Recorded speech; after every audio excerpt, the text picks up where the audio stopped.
Hello, and welcome to my Conquest guide. This is Weyburnrs. Welcome to the index. First off, I will be showing you how to get to Conquest, different customizations, a simple but a very efficient setup, how you start a match in Conquest, different interfaces in the actual game, how to move your squads, and simple tactics, and a quick run through of how to power through the 1250 Conquest rank.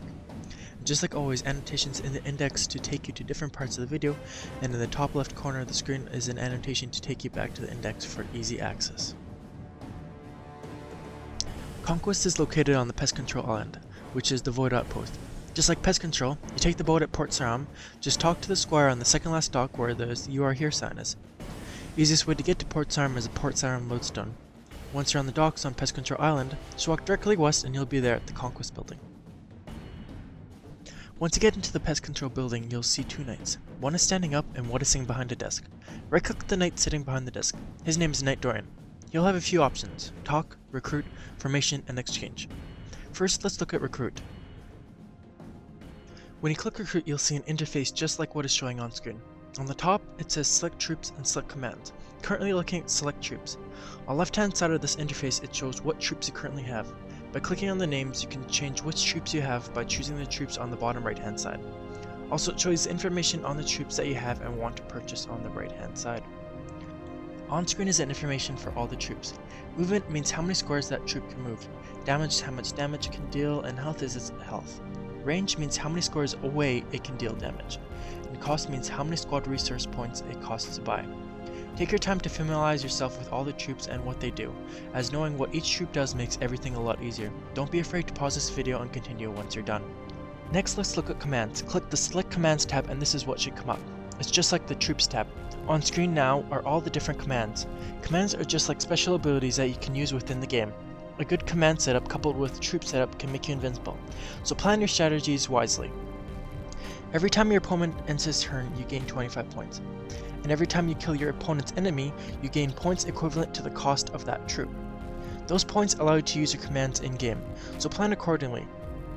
Cooldown means once you have used that command, you must wait that many turns before you can use it again. In the game, it will count down the rounds, so you don't need to worry about that. Cost means how many squad resource points it costs to buy, and how many points in the game it costs to use. So keep both of those in mind when choosing your commands. Altogether, you have 1000 squad resource points to put towards your squads and commands. There is no best setup, but there is only a right setup for you. So once you gain enough experience, try out a few different setups and see what fits you best. If you're completely new, I'd suggest trying the setup I have on screen. It's fairly simple to use and is actually really effective. Scouts are cheap and can move long distances fast. And with the use of charge and battle cry, you can take out any troop but the champion, making them cheap and easy resource to use. Champions are just tanks, and having 3 of them you can really just save yourself if you make mistakes, although they don't have great movement, so you should watch out for long range opponents. Next, if you right click Knight Dorian again, you can click Formation. This is just how your character spawns at the start of games. Formations aren't that too important, although you'll want your long distance fighters at the front, such as mages, rangers, and scouts, and your champions and knights in the back. To the south of Knight Dorian is a set of stairs. Walk down there and you'll see 2 rooms to the north of you. The west green room is the auto match room. This just automatically matches you with other people. No one really uses this room, so you should focus on the challenge room. This is the one that gets you on fight yourself. It has a red bear is on the east side. As you may have noticed, on the top of your screen it shows your Conquest ranking. Everyone starts off at 1000 ranking. When you win games, you gain ranks, and when you lose games, you lose ranks. Points that are gained or lost are depending on the ranks of your opponents. If the opponent has a higher rank and you beat them, you'll gain more points than beating someone with a lower rank. Although the lower rank may be easier, you won't get as many points per game. Many people do lose points on purpose to keep their rank low, or sell their rankings to people who want deflectors, so rankings may not be an accurate measure of how good they are. You can right-click people and choose rankings, and in your game chat it will tell you their ranking before you start a match. Once you find someone you want to fight, just right-click them and click Challenge, then click Regular Conquest. You can choose how long you want your rounds to be. Most people choose 1 minute for sufficient time. Overall, movement in the game isn't that great, so give yourself sufficient time to be able to navigate around. When you start a game of Conquest, it'll look just like this. This is just a random setup and not the setup that I use. To look around in Conquest, just move your mouse to the edges of the screen and it will scroll in that direction. To move your characters, just click on them, and when it's your turn. The map will fill with blue squares. This shows where your character can move.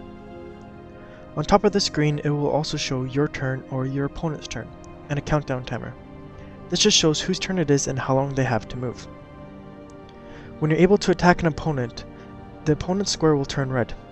All you have to do is just click to attack. The first interface you'll see is the turn options.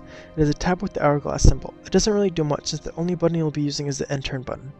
When you're done with what you're doing in your turn, click the end turn so you don't waste your time for the timer to run out. It shows that the different phases you go through, and you can end each turn separately, but it also ends automatically, so it doesn't really matter. Next is the interface with the magnifying glass. This is used when you right-click troops and click details. This shows the information about the troops. You may know all about the specific troop, but on the bottom of the interface it also shows all the buffs it has gained from commands. So it's not a bad idea to quickly check if they got any advantage on them before attacking. The most important and most used tab is the Commands tab. It's a tab with a book in it. This shows the commands you have chosen.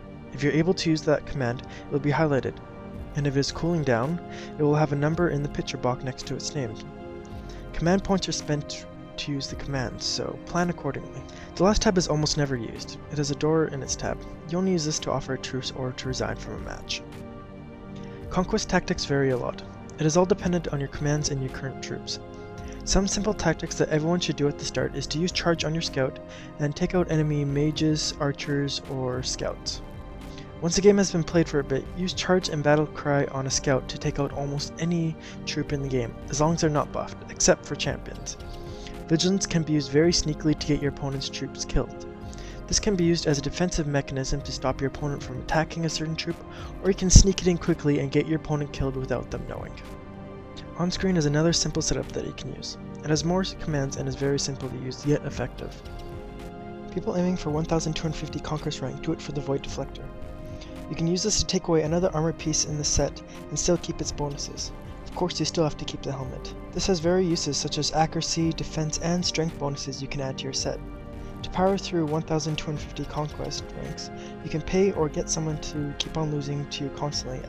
But after each fight, you both need to log out, otherwise you won't get as many points. It's fairly easy, and even doing it legitly is tons of fun. That's it for this guide. Please rate and comment, and if you did like this guide, please share it with your friends. And special thanks to Dimitri for all his help.